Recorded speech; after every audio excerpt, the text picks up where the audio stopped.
everyone, my name's Sophie, welcome back to my channel, and today we're doing a weekend reading vlog. So I've got two books that I'm currently reading, so I'll just tell you about those quickly before we get started. So the first one is A Crown of Swords by Robert Jordan. This is the seventh book in the Wheel of Time series. Because it's the seventh book, I can't really go into too much detail about what it's about, but I'm sure you all know Wheel of Time. Very classic fantasy story about good versus evil, the classic chosen one, etc. The second book I'm currently reading is When in Rome by Sarah Adams. This is a romance book about a burned out pop star who goes to a little town called Rome in Kentucky, not Italy, and she meets a sort of grumpy pie maker and they begin to fall in love. So those are the two books that I'm currently reading, and I'll let you know my progress as the weekend goes on. So I've just finished my first book of this vlog, which is A Crown of Swords by Robert Jordan. Now, I'm not cheating, I only had about 150 pages left of this at the start of this vlog. I have a few thoughts. So I have to say there's not really too much plot in this book, it's mostly character development, which for the seventh book in a series is a bit, you know, we already know these characters. We don't need to spend so much time in their inner thoughts, inner monologues. We already know what they're thinking. We can kind of guess that. We know them pretty well at this point. I do have to say the Essedi, I think that's how it's pronounced. Sorry if I'm butchering that. I do find their plotline the most interesting just because they sort of seem to actually be getting somewhere. You know, they found the bowl that they've been looking for, and you know, the three girls are progressing with their magic and their learning. Rand doesn't seem to be doing much at the moment. I mean, he did have a bit of action in the very last chapter, but again, it was very quick. Considering the bad guys are supposed to be really hard to kill, he doesn't really seem to have much problem doing that. I mean, he managed to kill one of them within like a chapter, a paragraph in a chapter even.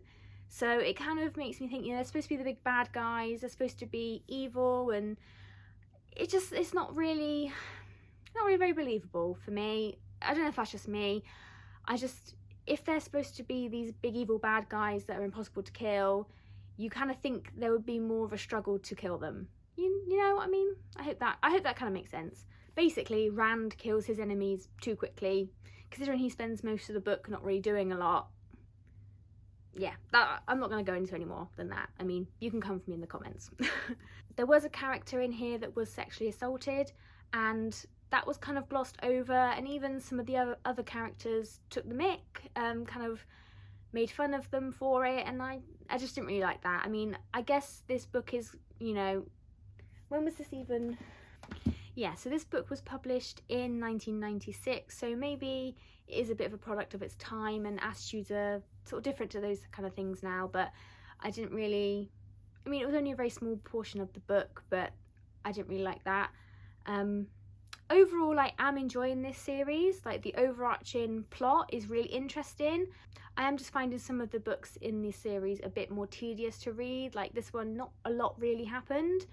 And there was, I can't remember which book, I think it was like book 3 or I think number 4 for me was a bit slow again. But I am enjoying this series overall. I am enjoying the overall plot, and I will be continuing. But I think I'm going to take a break from the series for a little bit just to, you know, have a break.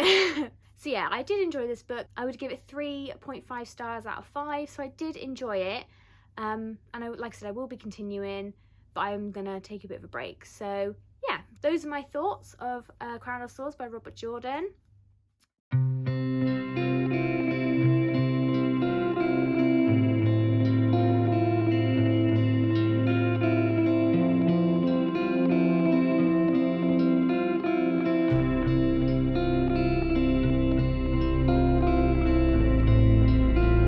It's now Saturday. I've got about 50 pages left of When in Rome.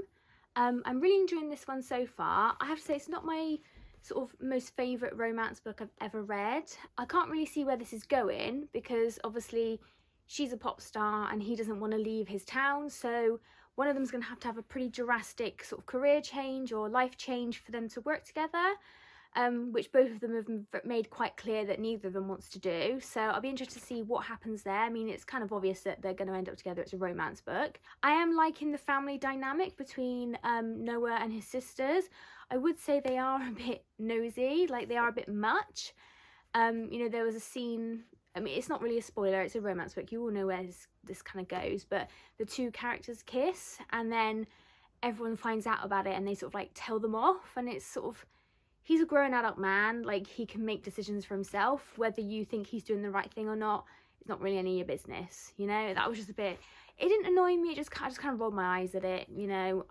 I don't have sisters, so maybe that's just a thing that sisters do, but so yeah, that was a bit strange really, but not really a big deal. I am interested to see where the whole manager mum storyline goes. I do think that the manager has had a bit of a role to play in the fallout between Emilia and her mum. I do think there's something that we as the reader don't know yet that we're going to find out in the next 50 pages, and I'm interested to see how that plays out, because I think that might then have a part to play in whether the romance ends in the two of them getting together, because obviously her life is very guided by her manager Susan. Susan controls everything about her. Like, she didn't want to go and get a haircut because Susan said her hair is part of her image.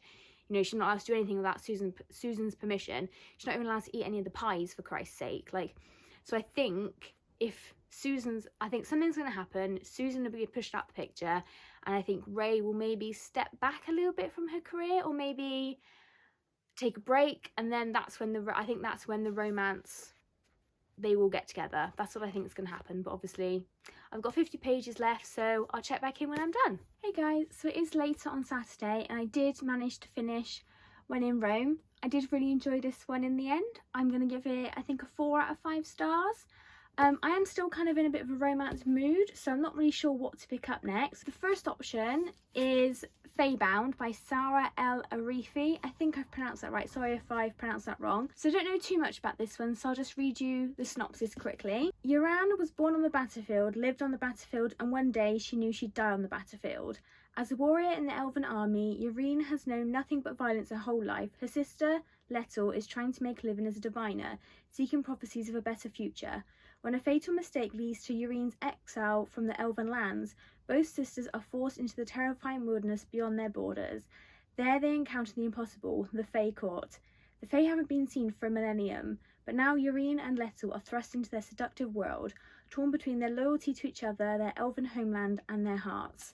So yes, this one is a fantasy, but it kind of doesn't sound too heavy, so I might pick this one up.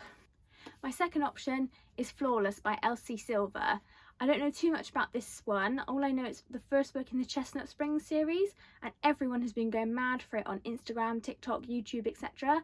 So I kind of want to pick this one up and join in with everyone chatting, see what all the hype's about. These are my next 2 books, so what I might do is read a little bit of Feybound, see how I'm feeling. If I'm not really feeling in the mood for a fantasy, then I can switch over to Flawless. So hopefully I'll be back with you guys soon with a reading update.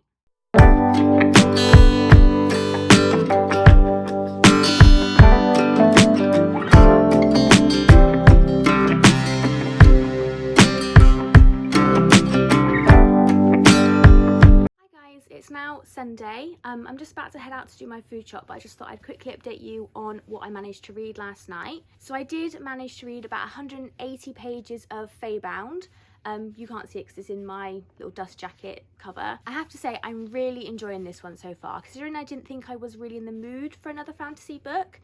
I read those 180 pages within like an hour and a half, hour and 45 minutes. Only stopped because I had to go to bed. The synopsis that I gave you yesterday with Yoran when she gets banished, that literally happens in the first like 30 pages. So it's a really fast-paced book, which I think was what was helping me read it so quickly. Maybe I'll finish this today, I'm not sure. Apart from going food shopping, I don't have any plans. We'll see how it goes. I'll come back in and check in with you later on today, let you know how I'm getting on. I haven't read any of the other book I've mentioned. I'm pretty sure I'm just gonna go through this and then I think that will be it for this weekend. But yeah, I'm really enjoying this one so far. It's really fast-paced, really interesting. I have to be honest with you, I'm kind of feeling like it might be a 5-star read. I don't want to jinx it, but I'm really enjoying this. I find the world so interesting. The Fae that we encounter, that's not a spoiler because it's literally called Feybound, but the Fae that we encounter, they're really different to any other Fae that I've read. I've read a lot of sort of Sarah J Maas and books like that, so I'm sort of familiar with those kind of Fae. So this is a completely different kind of Fae. I'm really interested in this. I'm really interested to see if the humans are extinct or not. We're in Urine's head, so we kind of believe what she has been taught to believe, and actually we're discovering that a lot of what she's been told is not true. So we're sort of discovering this world is opening up for us at the same time as it is for our characters, which is really interesting. Yeah, I'm loving it. I'm really loving it. Hopefully, fingers crossed it stays as a 5-star read for me. Hi guys, so it's now Sunday afternoon and I did indeed finish Feybound by Sarah El-Arifi. I loved this book. I give it 5 out of 5 stars and I would highly recommend. I think the story and the fantasy world is so unique and so well written. We follow 2 main characters, Lettel and Urine. I hope I'm pronouncing those right. Lettel is a diviner and she reads prophecies, and Urine is at the start of the book promoted to colonel of one of the elven armies. She unfortunately makes a huge error in judgment and is banished from the elven lands, and her sister Lettel and I think it's her commander Ryan, I'm not sure how that's pronounced, they follow her, and then she ends up, I'm not going to really say what happens, they all end up in the Feylands, the Fey who they believe to be dead for millennia. And then the story unravels from there. Lettel's a diviner, so she divines prophecies throughout this book, which we then see unfold as the book progresses. Like I said, the world is so fascinating. The plot was so interesting to me. I read this within like a day. I couldn't put this down. This was absolutely incredible. And I would definitely also be checking out this author's other work. I've heard not too much about it, apart from I know that Becca from Becca and the Books absolutely loves it. So yeah, I'm definitely gonna check out more from this author, and I cannot wait for more books in this series. 5 out of 5, fantastic. So that being said, it is Sunday afternoon. I'm not quite sure how much I'm gonna get read. I'm definitely not gonna finish another book, but I might be able to make a bit of progress in one. So as I said yesterday, I'm going to pick up Flawless by Elsie Silver. This is the start of a new romance series. Kind of just want a sort of bit of a lighter read now, something a bit more quick. I don't know too much about this one other than it's very popular on TikTok and Instagram. So yeah, let's see how far I can get through this before the end of the weekend. Hi guys, so it's now Monday and I just thought I'd come in and quickly wrap this weekend reading vlog up. So I managed to finish 3 books. The first one was A Crown of Swords by Robert Jordan. This is the 7th book in the Wheel of Time. I had the last, I think, 150 pages of this to read, and I gave it 3.5 out of 5 stars. Like I said, I will be continuing this series, but I'm going to take a bit of a break before reading the next book. The second book that I managed to finish was When in Rome by Sarah Adams. Prior to this vlog, I had read about the first 100 pages, so I had just over 200 pages left of this one to read. I really enjoyed this one, and I gave it 4 stars. And I will be checking out the author's other works. The one that I managed to start and finish this weekend was Feybound by Sarah El-Arifi. I loved this book. I gave it 5 out of 5 stars, and I'm definitely eager to check out her other series. And I just thought I'd quickly mention that I did start Flawless by Elsie Silver. I'm not going to say too much about this one, as I am going to be doing a separate reading vlog for this series. So if you're interested, stay tuned to check that one out. So yeah, those were the 3 and a bit books that I read this weekend. I hope you enjoyed this reading vlog. If you did, please like and comment, and please subscribe, as I'll be posting more book videos very soon. Bye!